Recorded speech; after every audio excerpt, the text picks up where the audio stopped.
The night is warm as usual. Summer in Massachusetts. The on this particularly muggy night, it's been it's been summer rains off and on, switching day by day. It's been a couple of days since Stefan's visit to the Eagle.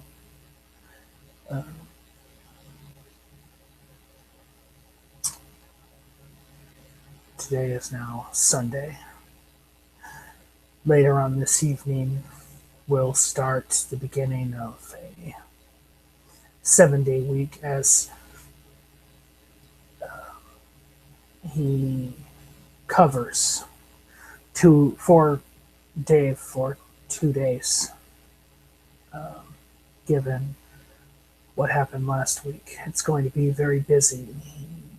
Stefan will have to make it to work every night. Well, it's been some time since Stefan has actually embarked on a creative venture. He misses sculpting. He misses his pursuit, his grounding.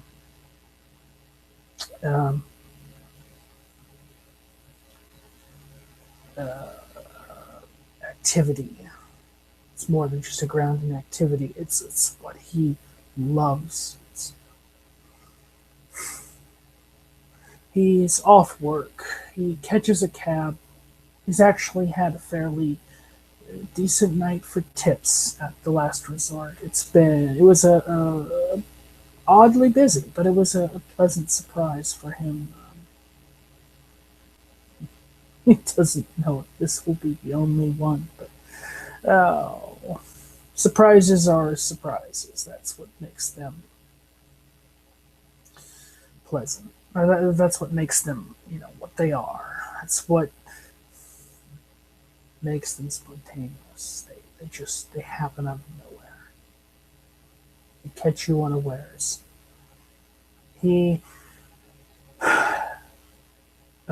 asked the cab driver for a moment if he can stop at an upcoming quick shop, a convenience store. The cab driver does so, having enough time to make a turn just off the street. Pulls into the parking lot, up to the door, and or right up in front of the door, actually, not pulls up in front of the door on the street. Could you please wait for me? I will be right out. I just need to grab something quick. Yeah, buddy. It's not a problem. Just, I'll keep the meter running for you. Thank you. Stefan gets out shortly after, walks into the quick shop. He walks to, I guess more or less what would be considered it's like a miscellaneous item aisle.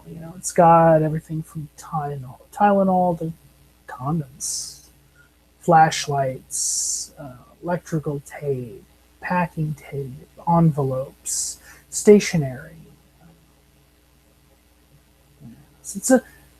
In this particular little quick shop, it's a bit bigger store. This aisle tends to have a few more items than usual. He finds just a cheapy little flashlight, and he picks up the first package of battery, a package of seeds. Happens to be a 4-pack. It's the only thing that he sees on the shelf.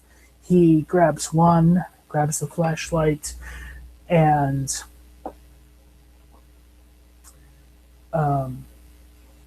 grabs a roll of electrical tape. He walks up to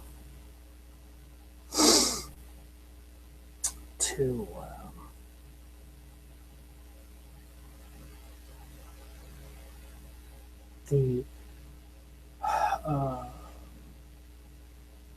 walks up to the cooler door and also gets just a small 12-ounce bottle of water and then walks up to the counter. He asks, he nods his head to the clerk when he greets him and asks for a pack of Marlboros and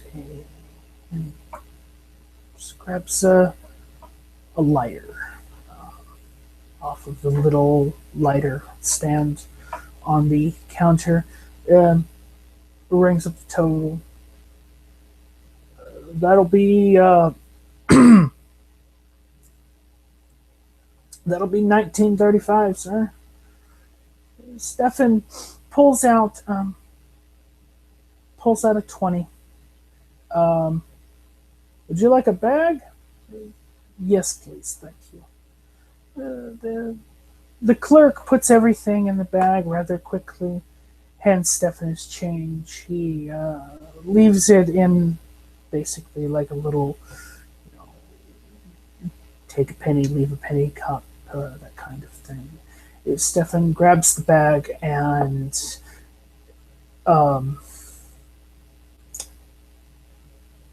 proceeds back out to the cab. It hasn't been that long, so he gets back into the cab and resumes his journey. The opera house, please. Cab driver, yeah, sure thing, buddy. Pulls out of the parking lot of the quick shop and resumes along the original path to the opera house. Stefan reaches into the bag.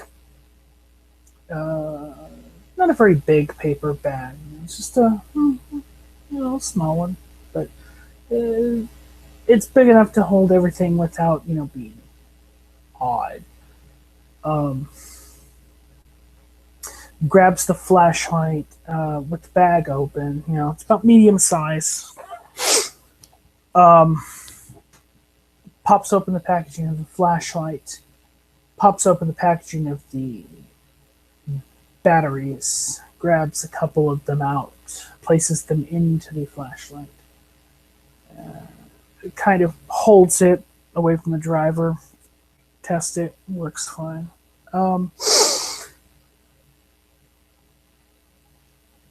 Sets the flashlight and batteries aside, or flashlight and other two batteries aside.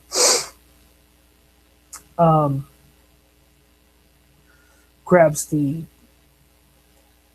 pack of cigarettes and just kind of slaps them against his hands really quickly, as you've seen some people do.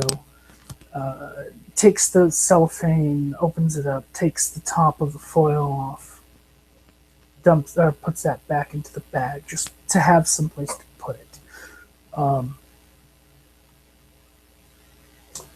Grabs the lighter and places both items, hand into the top of the side sport coat pocket, blazer pocket that he's wearing. It's not going to fall out. The pocket is upright. It's not it's not sideways or anything.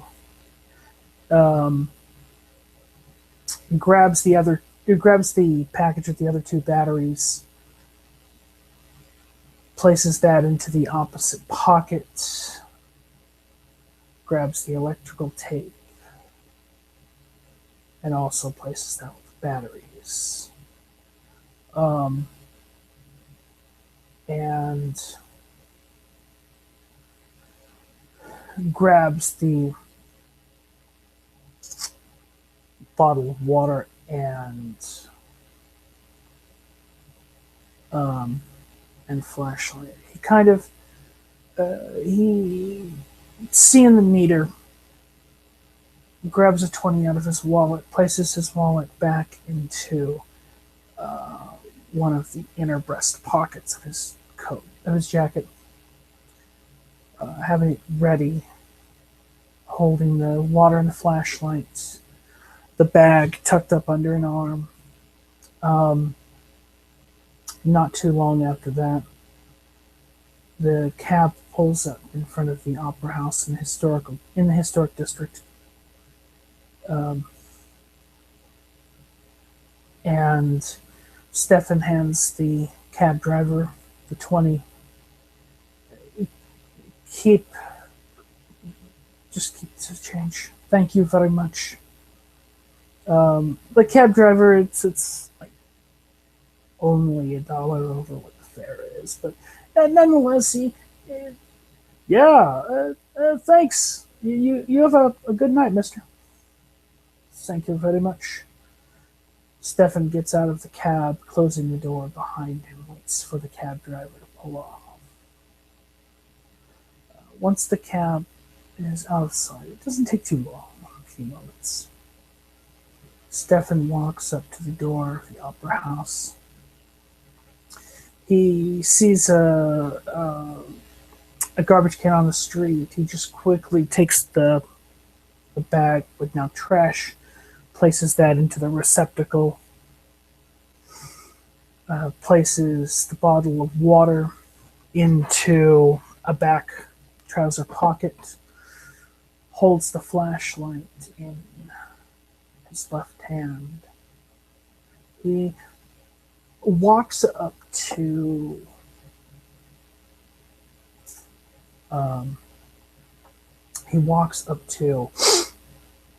the doors. There's a set of double doors on one side. There's a set of double doors, fairly large, nice. They appear to be kind of cocked open a bit.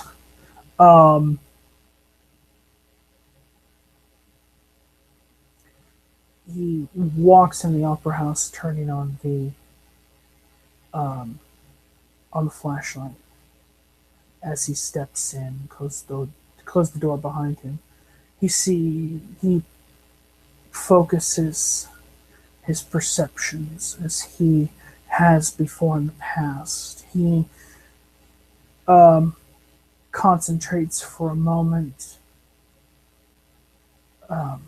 so as to sharpen his visual acuity, to make his eye to try to get his eyes to perhaps adjust a little bit better to the variable lighting,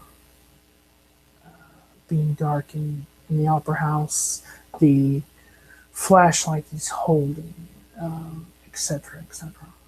A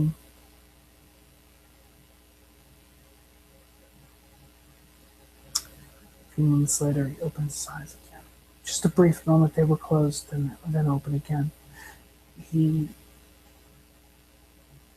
begins to look around, seeing trash strewn about the ground, not unlike the four-lane theater in the downtown district that he's been interested in. But still, he sees the grandeur of the place. He still sees something beautiful. He still sees something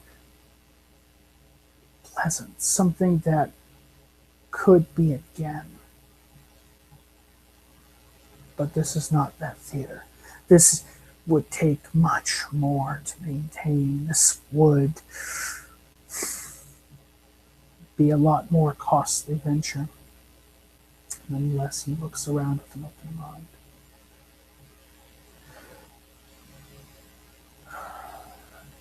He spends about 20-25 minutes looking about, not a casual.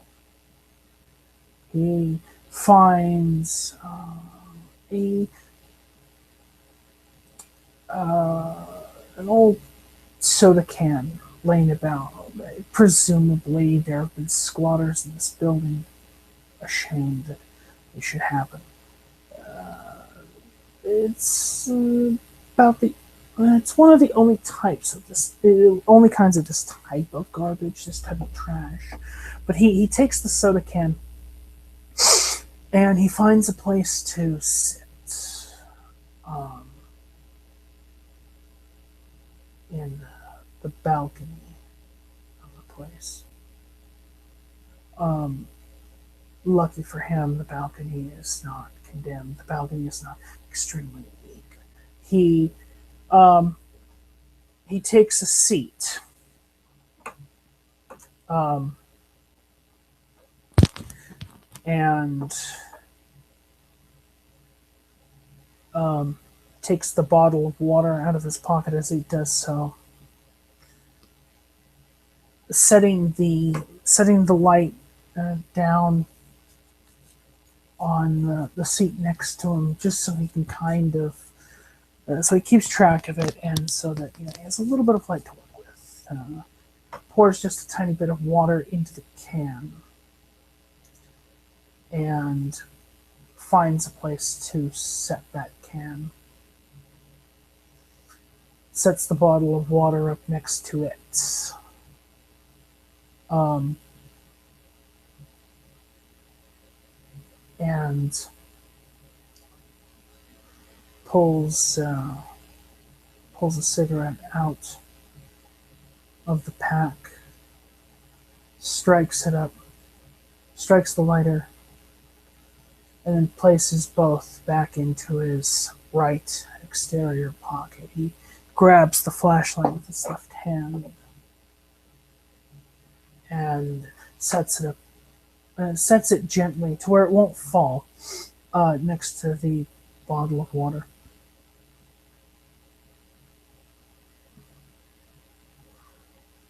He's sitting there during the 25 minutes that pass when he hears his phone go off.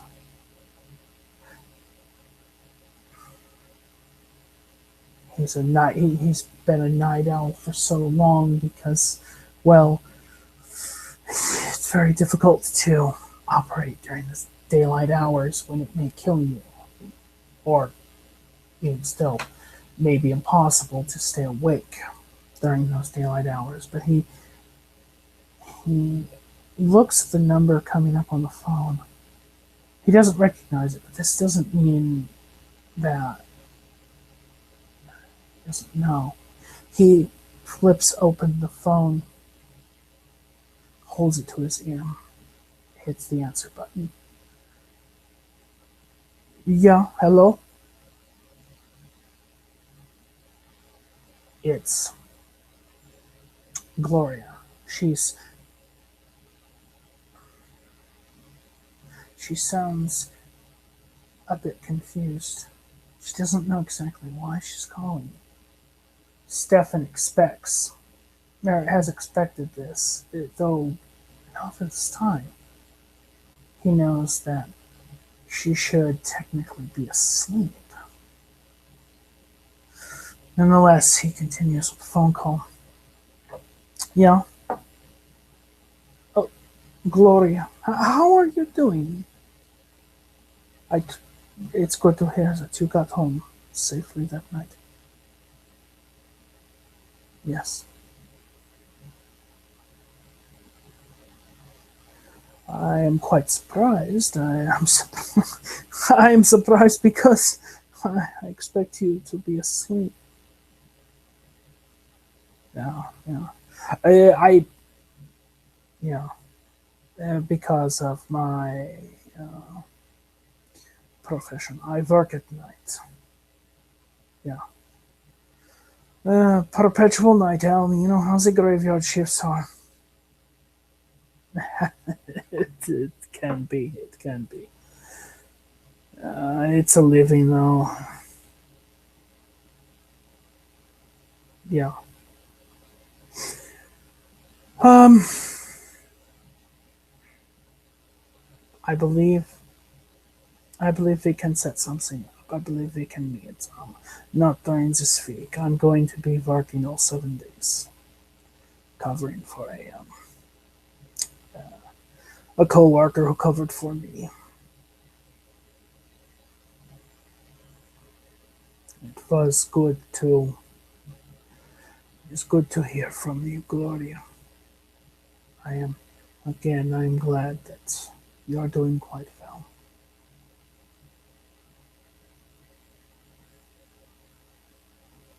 And you'll be safe as well.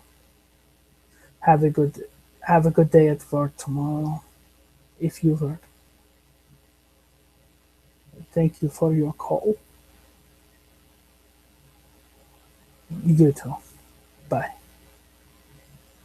Stefan hangs up from the phone call, folds the phone, places it into the left breast pocket,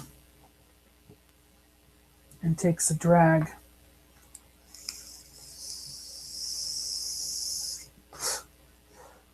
from the cigarette. That was quite a surprise.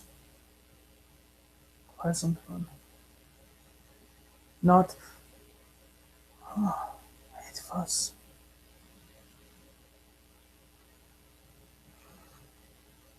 Stefan is feeling a lot better tonight than he was last night. I mean, it wasn't completely horrible. He was a bit shaken, but he feels a little bit clearer headed. He doesn't feel as confused. He doesn't feel as out of it. He doesn't feel as lethargic as he did last night. Um, but he looks around, grabbing the flashlight in his left hand as he smokes the cigarette in his right, and really tries to take in the view of the place. Really tries to absorb what he's seen. Really tries to, well, I suppose the suggestion he made to Scout, as he no doubt, or as is not a surprise to Stefan, he is all too aware of. He made it, of course he is. But he finally takes Val's Val's suggestion to see this building, to see what it is, maybe try to imagine what it was. Perhaps somebody has plans for what it could be.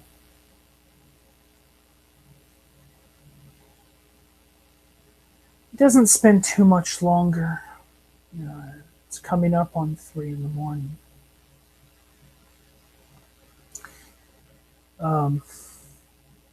After he finishes his cigarette, he places it into the can that he poured a little bit of water into. Hears the cigarette sizzle out.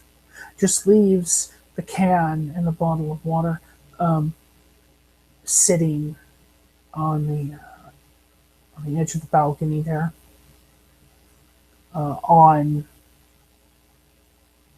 his side of the small banister on the top flat of the half wall that makes up the balcony rail. He gets up, walks back down to the ground floor. There's one set of double doors to this opera house. He, well, No, there's two sets of double. There are two sets of double doors to the opera house. The inside, the first thing he does is kind of juggling the flashlight, the roll of tape, and his multi-tool. He, or no, the flashlight and the tape. He peels the tape back a little bit, and on the inside of the door handles, they're not knobs, they're actual handles. He places the tape just on the inside of the handle on basically what would be the bar leading into the door mechanism. On each, places it on one, brings it around the other, and makes about 14 wraps of the tape. This he does with purpose. He wants to make it a little bit harder to open.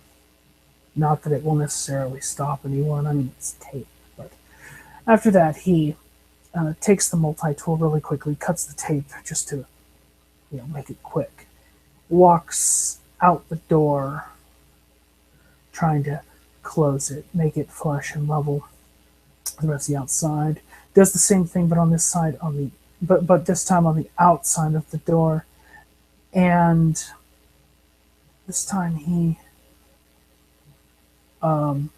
wraps the whole rest of the roll of electrical tape. It's not, a very huge roll. It's about an average roll, but he wraps the rest of it around very quickly, and then just before the tape would run out, so that he gets a good seal, he cuts it and just kind of tosses the cardboard ring that the tape was on to the ground, folding the multi-tool up, placing it back into his left pocket, taking his flashlight and turning it off, placing that into his left back trouser pocket.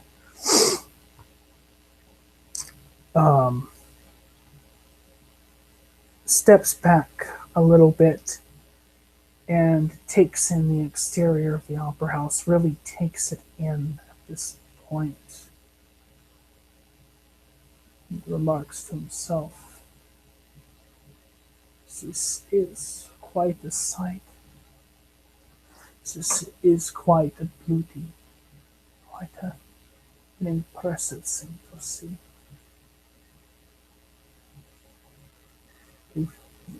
I would think that this is bigger than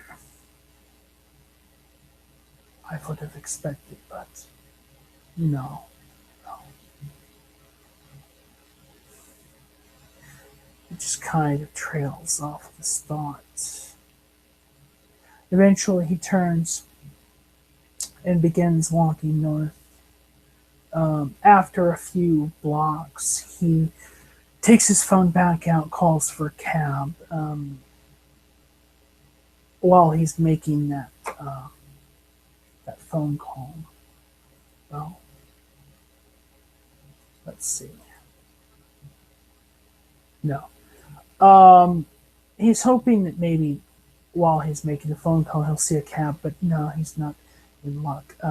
But it takes 10-15 minutes for the cab to get to where he's standing, close to the corner of one of the cross streets in this area.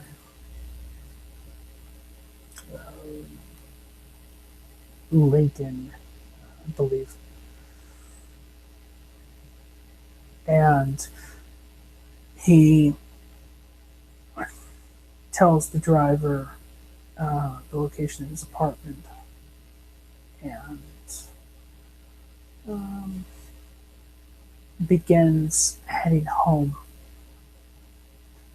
to basically be ready for the impending dawn, to be ready to go to sleep after his night of work. and the cab drives north through across the bridge into the downtown district as the scene comes to a close.